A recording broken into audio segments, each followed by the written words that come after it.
Hey there, it is Sondra Johnson, and I wanted to bring you the monthly market information for January of 2024. It was just published and got some interesting information in here that I wanted to share with you, and we're going to focus in on single family homes.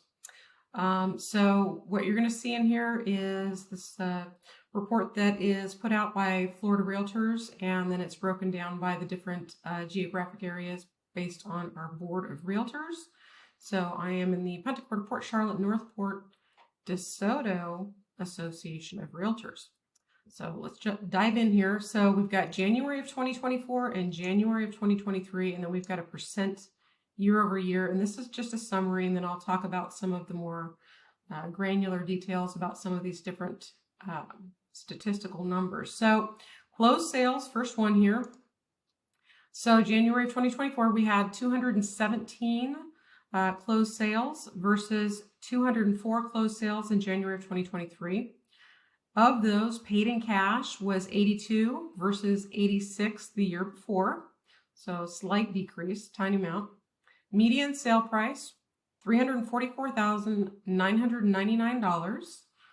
Let's just call it $345,000. That was January of 2024, and January of 2023, we're looking at $328,504.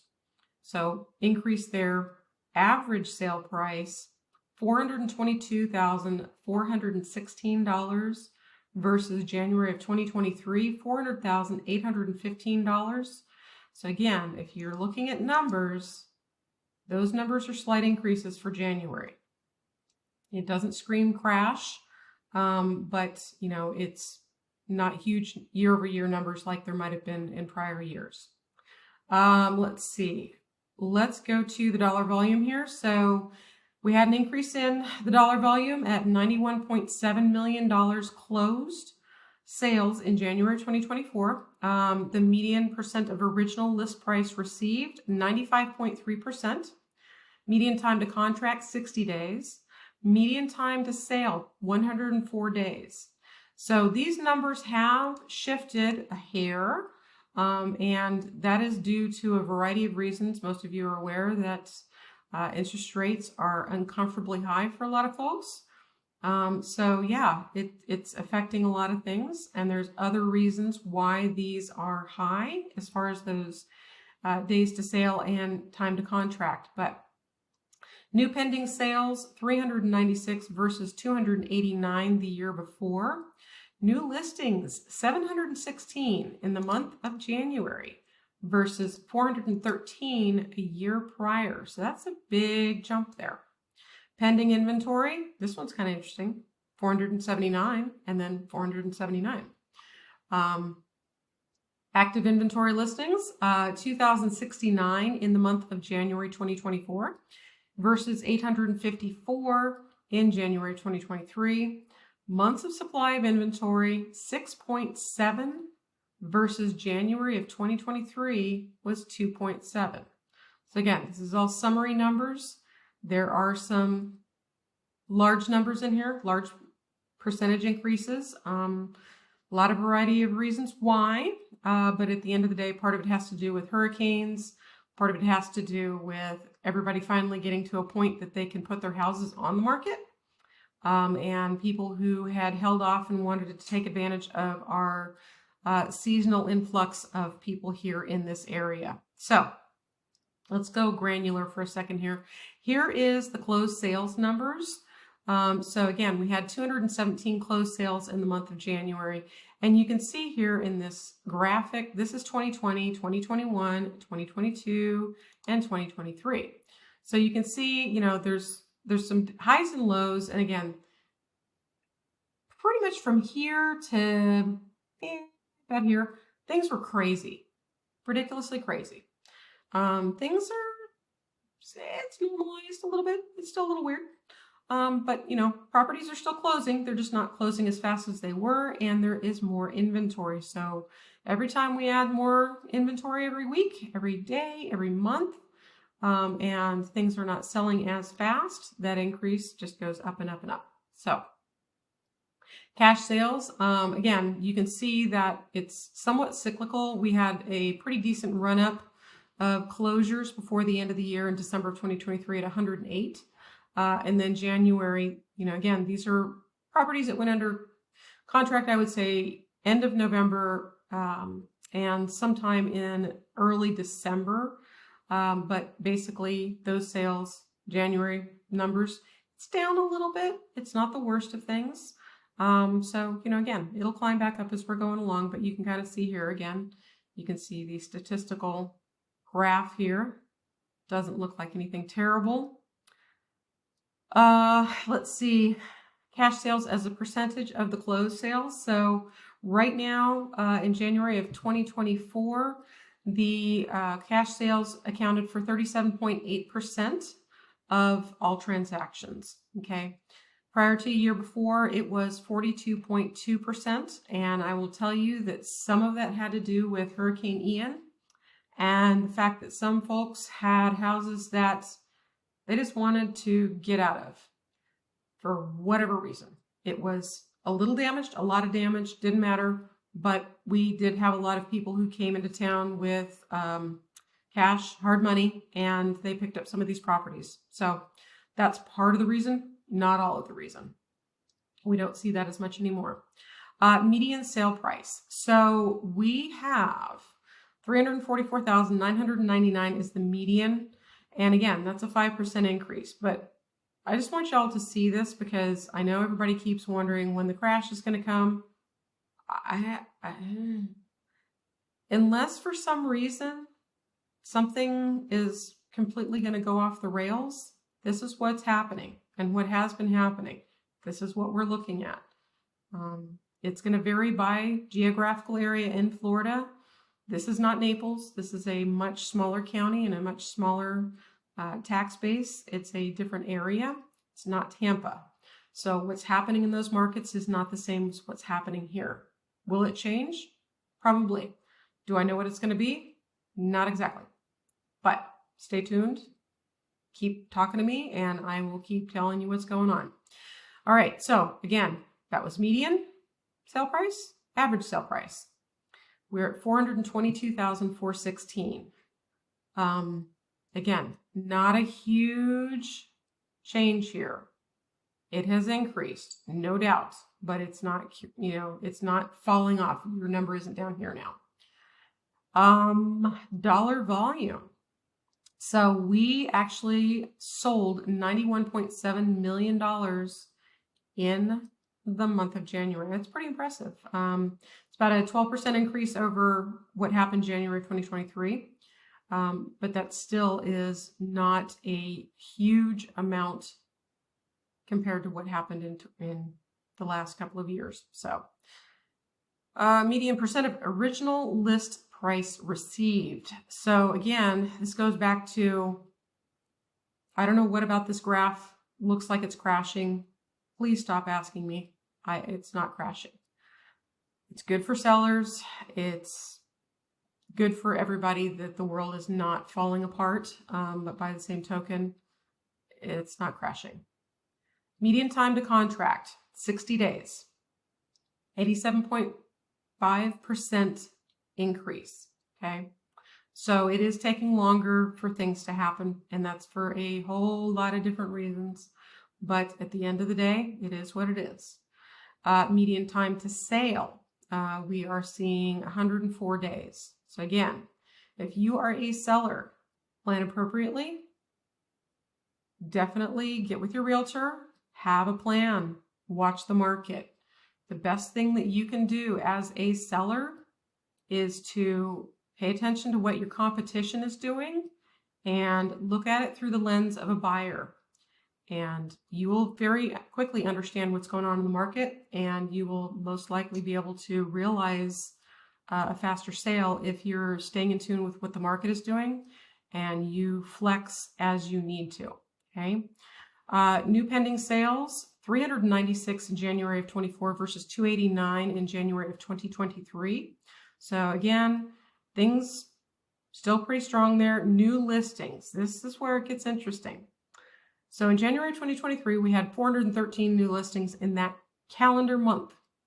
In January 2024, we had 716. That's a 73% increase. That's significant, and it's to be watched. So you do see this run up here, okay? And again, just so you know, this cute little thing where it goes SOND, which I think is funny based on my name, but this is kind of like season light, but what happens in December is everybody gets in holiday mode, and I don't know about you, but I want to think about Christmas a little bit less sometimes, or a little bit more sometimes than going out and looking for a house. And a lot of people are here on vacation, and they're not necessarily shopping for houses. These are the people who are closing before the end of the year. But, you know, again, it just depends on what's going on.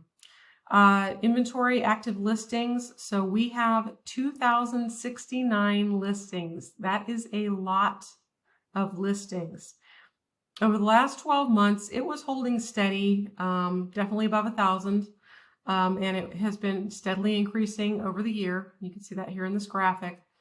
So again, there's more to choose from. Everybody is still putting their houses on the market. And again, you know, as a buyer, you're going to see value in what you like and what you're willing to invest in. And sellers, you need to respect that as much as you can, because at the end of the day, the buyer is not going to buy your gold-plated house if it's not upgraded and it's really not gold-plated. So please, please be flexible. Please be realistic. And we'll all survive this market together. All right, months of inventory. We are at 6.7 months versus prior January of 2.7 months. So again, different market, different times. I want to go into this really quickly here. We are seeing, as far as closed sales by price point, you can see that there's some definitive strength here in certain price points. So, you know, between 250 and 600,000, that's where the lion's share of a lot of things are happening. But when you're looking at it by days on market, as far as different things there, again, the lion's share of the inventory is here, and those are the areas that we're seeing, you know, pretty good days on market. When you get into $1 million and more, you're looking at an entirely different buyer, and sometimes it's a very unique home. So those may take a little bit longer. So all you waterfront sales out there, just know that sometimes your super cool house is looking for a super cool, unique buyer. As it relates to the list price, this is kind of where we're falling again. Your lion's share is between 300,000 and 600,000, with these here, the 129 and the 59, falling in the 600 to 999,000. And then there is the $1 million and more as far as the listing price. This is where, again, more numbers, inventory by current listing price. So 300,000 to 399,000, you're looking at 629, 400,000 to 599,000, 626 units on the market. At $1 million and more, we have 149 properties here in this area that are for sale.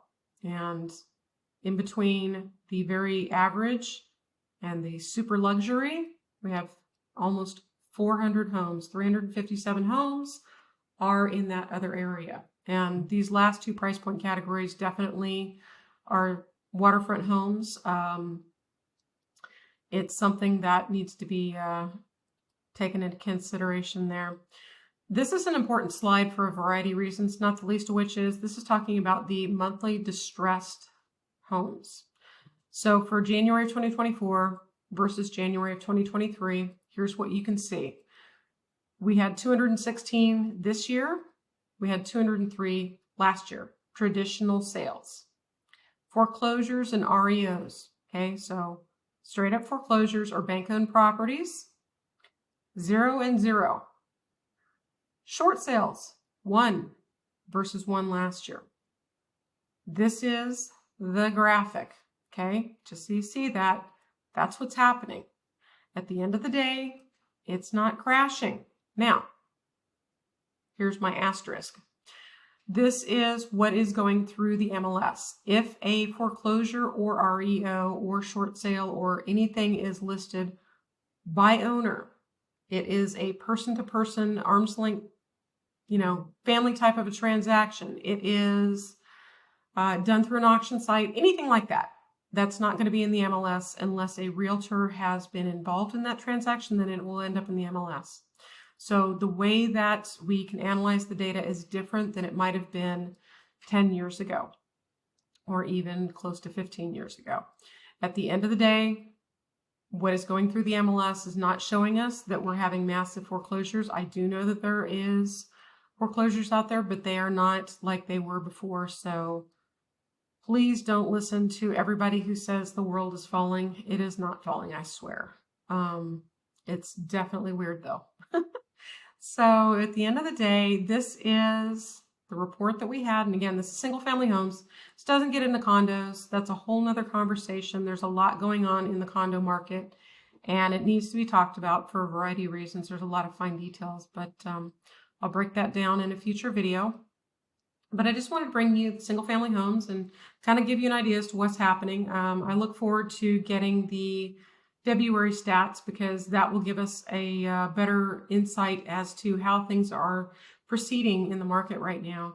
I can tell you that there's a lot of buyers in town right now. Not everybody is pulling a trigger, but we still are seeing a good amount of properties going pending every week, and we're still seeing a good amount of homes closing every week, but we're seeing a significant amount of homes hitting the market. So that average amount of inventory is increasing, and that's going to shift us into more of a buyer's market if it already isn't in that particular neighborhood. So sellers, please note that, and buyers, please be kind, but also, understand that you are now in a much better position as it relates to purchasing a home in Southwest Florida. So do your due diligence, choose wisely, and welcome to the neighborhood. If you have any questions, you want to learn anything about a different neighborhood or a very specific neighborhood, please feel free to reach out to me. My contact information is below in the description, and I look forward to having a conversation with you. I love the numbers. I love discussing the numbers and talking about your goals, and I am happy to help you however you need it. But at the end of the day, reach out. I'm happy to chat. And if you want to go do something different, if you want to list your home, if you want to go out and look at homes, let's have a conversation about what you're trying to achieve and see how we can do that for you. So anyhow, I hope you have a wonderful day, and I will bring you more updates as they come available. Talk to you soon. Bye.